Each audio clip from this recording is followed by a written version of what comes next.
This Canadian move will cost America billions. They're retaliating against Trump. The retaliation. It seems like one thing that a lot of people aren't doing right now, which they should be, is retaliating against Trump, Yeah. We're getting some movement in California and Europe and apparently Canada too as well. So it's what you got to do against that man. I know, everybody. You thought Trump's time had passed this past week, but he showed himself.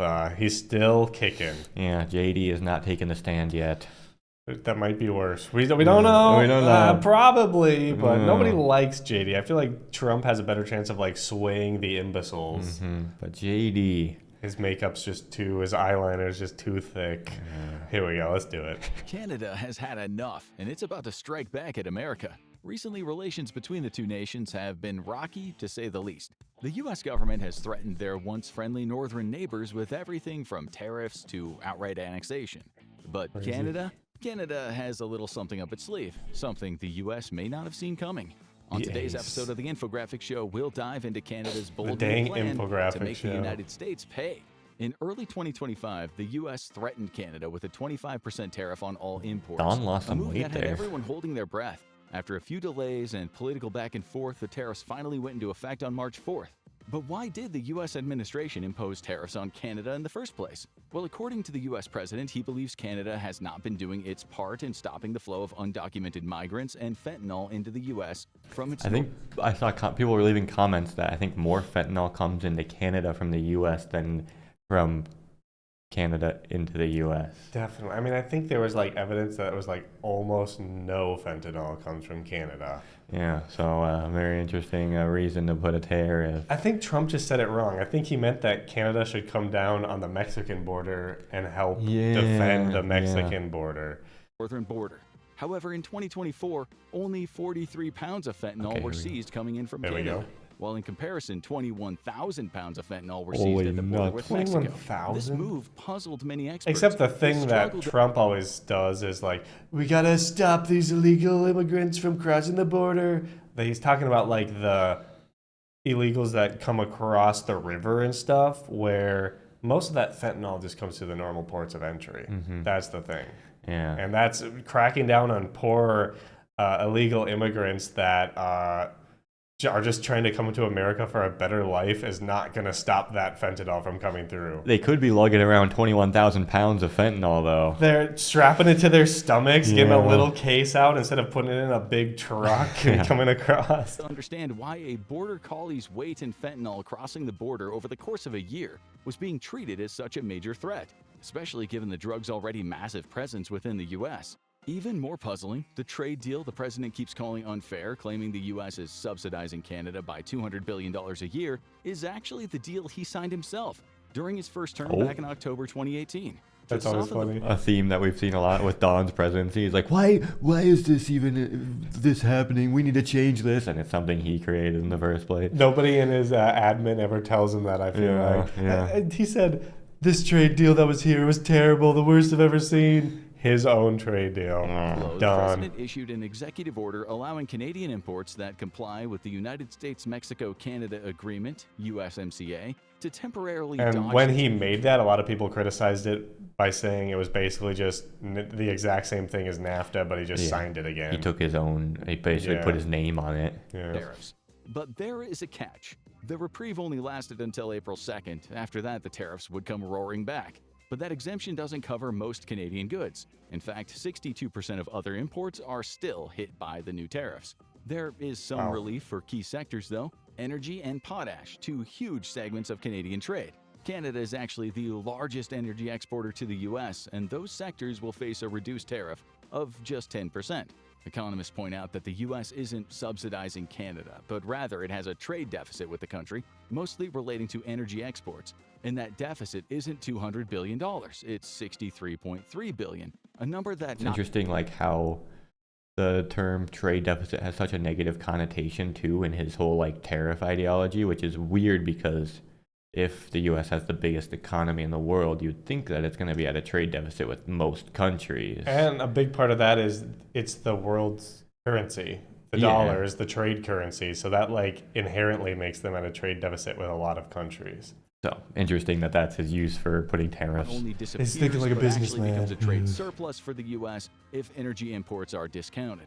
However, in order to negotiate something better with their neighbors to the north, the U.S. went ahead with the 25% tariffs, which have hit 3 industries particularly hard: energy, lumber, and automobiles.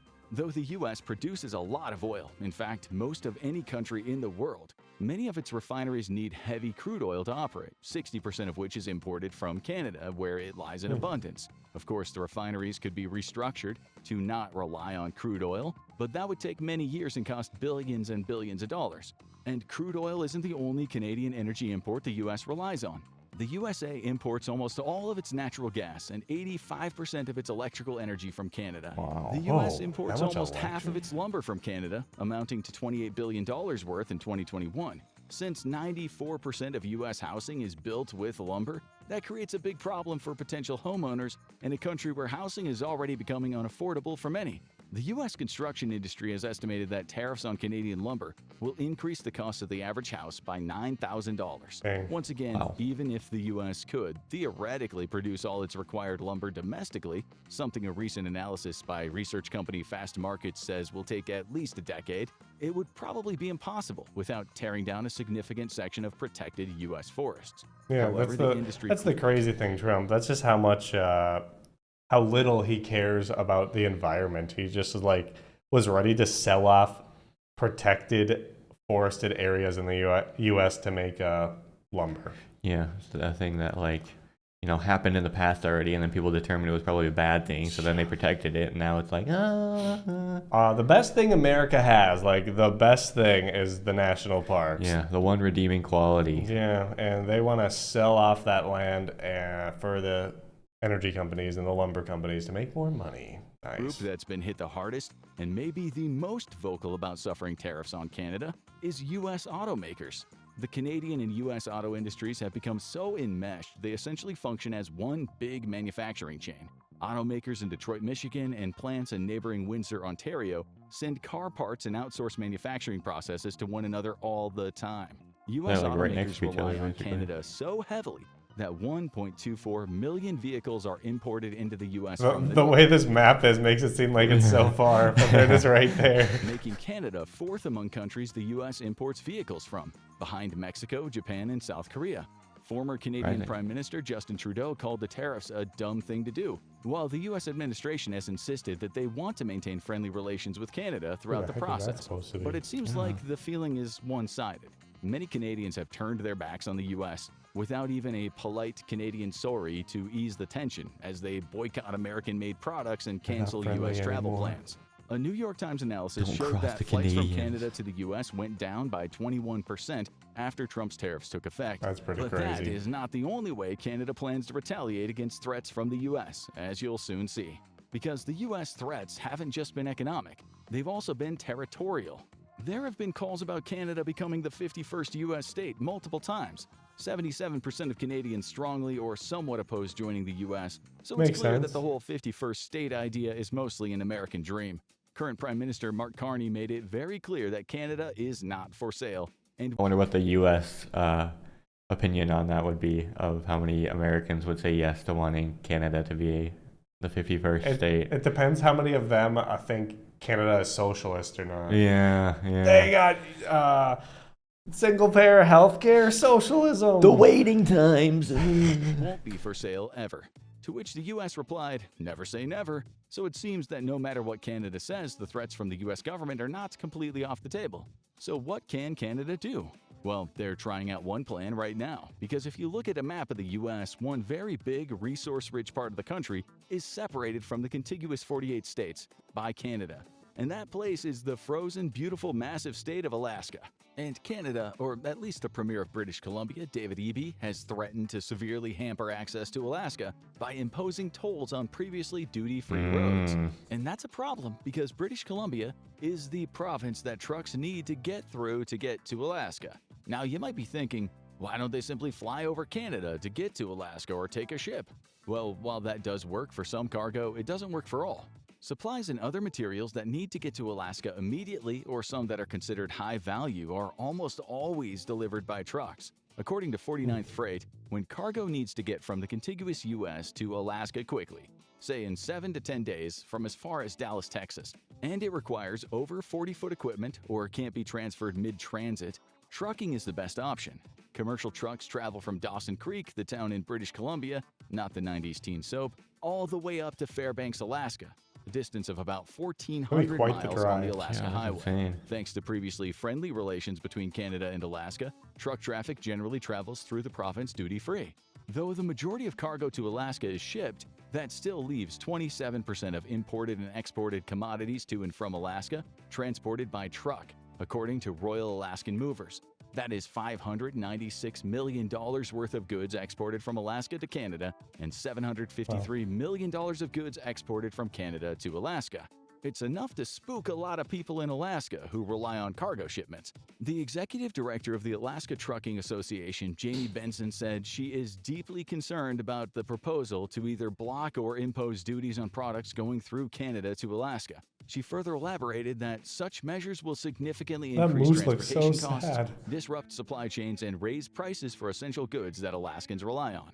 British Columbia isn't the only Canadian province threatening the U.S. either. Yukon Premier Ranch Pillay, whose province butts up against Alaska, said that governmental liquor stores in his province will stop importing from American companies. In heard about addition to that. that, U.S. companies that may have previously had access to Yukon governmental contracts will now be restricted. Pillay made it clear that his problem is not with the people of Alaska, but rather with the U.S. government's actions and threats. To our friends and family in Alaska, he states, our lives and economies are interconnected. Please know these measures are not directed at you, but we must do what we can to stand up for our country, our sovereignty, and our way of life. In addition, Pillay Fair might enough. be thinking Makes about sense. getting in on the toll game himself. The premier said that he's heard from plenty of his constituents that they would be interested in imposing tolls on U.S. commercial traffic bound for Alaska. Pillay made it clear that instituting tolls would take some time, as the province would need to construct toll stations and staff them. However, he pointed out that that wouldn't be too difficult to process, as there are already way stations that trucks are required to pull into on the way to Alaska through Canada. So toll booths could easily be added to those areas. In addition, it's not like the Yukon is crisscrossed by hundreds of highways. There is one major highway that goes makes it through easy enough. Alaska, nicknamed Alcan, Alaska, Canada. As for the Premier of British Columbia, EB, disrupting traffic to Alaska isn't the only plan that he has in mind. He's already directed his own provincial government to stop buying American products where alternatives exist. He's asked liquor stores in his area to stop selling alcohol from Republican-led states, which includes Alaska. And Alaska, it's conflicted. Some politicians, like Alaskan Senator Dan Sullivan, have fired back with threats of their own. He warned that if Canada restricts commercial trucking from the contiguous U.S. to Alaska, he could push Congress or the president to pass legislation or issue an executive order targeting U.S. cruise ship stops in Canada. See, according to U.S. current cruise regulations, ships. cruise ships that go up to Alaska must make a mandatory stop in Canada, something that local economies on the coast partly rely on for tourism and shipping That's income. interesting. Sullivan warned Canada that tolls on trucks represent a bit of a Snakes and dangerous ladders game, game. and the effect of exempting cruise ships from stops in Canada could cost the latter billions. As he states, we're going to work hard on having our cruise ships bypass your ports, and that'll help our economy tremendously. It'll help our tourism industry tremendously, and it'll really hurt their tourism. On the other hand, the Alaskan House of Representatives took a more diplomatic approach in late Cruise March. ships really generate that much money? I don't know. How often are cruise ships pulling up to these places? I mean, I could see like a small town on the coast being very Yeah. dependent on the cruise ships showing up, but like enough for like the governor to be like, we're gonna take it away. Yeah, how big would that town even be then? I don't know. It'd have to be super tiny. 2025, they passed House Joint Resolution 11, formally recognizing Canada's sovereignty and right to self-determination, a clear counter to the U.S. administration's rhetoric. The resolution also urged both federal governments to resolve the tariff dispute quickly. Specifically, they said the Alaska State Legislature opposes restrictive trade measures or tolls that would harm the unique relationship between Canada and Alaska or negatively affect our integrated economies. Both Republicans and Democrats in the House approved the measure. Even the Republican House Majority Leader, Chuck Kopp, said they ask both countries to work together amicably to resolve the tariff situation in a way that shows the respect for territorial integrity and sovereignty of both nations. In addition, all of these threats from the premiers of the provinces don't have the full backing of their constituents. In fact, many towns situated along the Alcan Highway rely not only on U.S. commercial trucking, but U.S. tourism along the road to survive. The road trip to Alaska is a major bucket list for many. Local business owners and mayors situated There's along the ones on our route bucket fear that list. escalating Going tensions up to Prudhoe Bay. Wanted to drive all the way to the Arctic Ocean.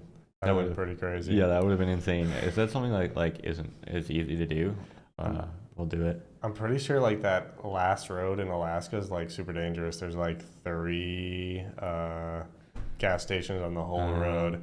That'd have been crazy. Easy enough. tariffs and back-and-forth threats will decrease their customer base. Towns like Fort Nelson, located in British Columbia, which are already facing economic depression, are worried about their future.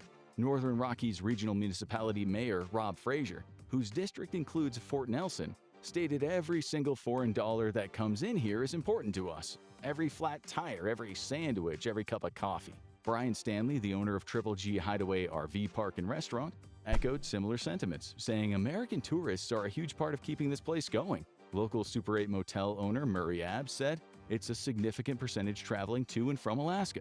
Not only commercial truck drivers, but also tourists and even military members on their way to and from Alaskan military stations.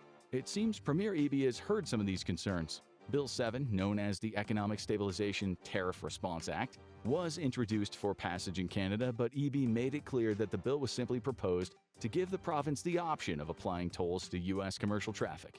Others are concerned at how broad the language in Bill 7 is, and if it could possibly violate an international treaty.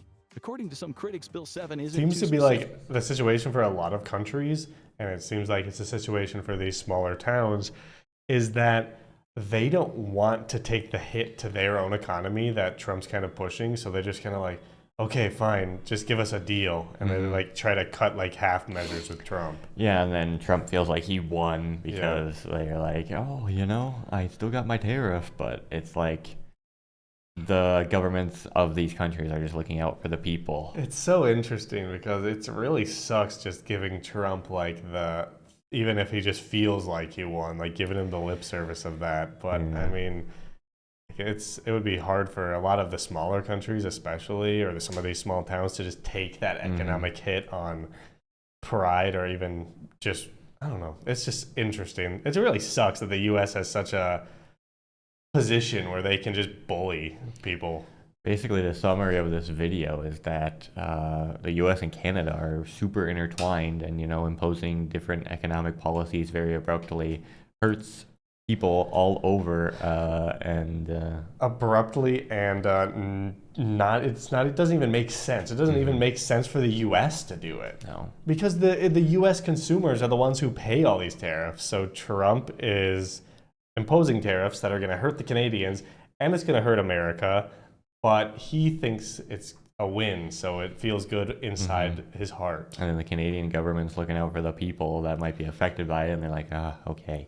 So he's just sinking the economy, and I mean that's a conspiracy for some people, and it might be true that he's sinking the economy, the world economy, on purpose because he's just trying to cash in on whatever, like however the stock market dives, and then it goes back up. He can buy, pull out. If you know when it's going to happen, you can make a lot of money. Yeah, it just so happens he's got a lot of friends that are making a lot of money Think too. about whether it would enact tolls on just commercial traffic, meaning that private tourism could also be affected. This would create much bigger issues, as while only about 10,000 commercial trucks pass through BC on their way to Alaska every year, many more tourists do. While there are no specific numbers for road trip visitors, a total of 97,200 annual visitors to Alaska arrived by highway or ferry in 2018 alone. Another important geopolitical issue may be the violation of a 1977 treaty governing the use of the Alcan Highway. The document very clearly says that any charges applied to U.S. travelers on the highway must also be applied to Canadian travelers. The treaty was Interesting. created partly because the highway itself was built by the U.S. before being handed over to Canadian administration. However, Premier Eby doesn't seem too concerned about this. As he has said, since the U.S. doesn't seem to respect treaties, why should British Columbia adhere to them? Exactly. In other words, an escalation of the tariff war between the two countries seems like it would benefit almost no one and harm most of the people involved. Basically what we were Now go saying there. check out Tariff That Destroyed Very the American interesting, and I Economy. bet don't let Trump know that was America's highway. He'll be wanting to take that back. He'll just take a strip of land all the way up Yeah. to Alaska. It's crazy. It just doesn't make any sense. I think that's why so many people are so baffled by this whole tariff thing with Trump. He's getting concessions, and he's basically getting people to like bend the knee to him, but who is benefiting from any of this other than him and his goons up top? Yeah, because people thought that the like one redeeming quality he would have as a president is the fact that he's a businessman. But even like the business people are questioning the tariffs. Yeah, I mean, there's just got to be some insider stuff where he's profiting. That's the only way it makes sense. And I don't know why people would have thought him being a businessman would be a good quality, because he's a failed businessman. Yeah, a failed businessman, and you don't want to run in government like a business. It's not. You're supposed to run in government for the people, not as a company, which companies are inherently predatory, running off profits. It's very, very odd, and it doesn't make any sense, but he apparently is able to speak to the masses well enough to convince them that this is a good idea. Yeah, but it's costing not just the Canadians, but even the Americans. A lot of times the Americans more than anybody. I mean, especially when he puts tariffs on like Canada, one of our biggest trade partners, China, Mexico. I mean, who's paying for all of these tariffs? It's us more than anybody. We just learned that most of our energy comes from Canada. I bet you some electric bills are going to be rising randomly, and people are going to be like, it's just inflation. Apparently right now there's a huge rise on energy specifically. Like, it's like skyrocketing. Obviously grocery store prices continue to go up. Car prices, I'm sure, are going up from all these tariffs and stuff like that. It's just not a good situation for us. Thank you, Donald. Don, what are you doing?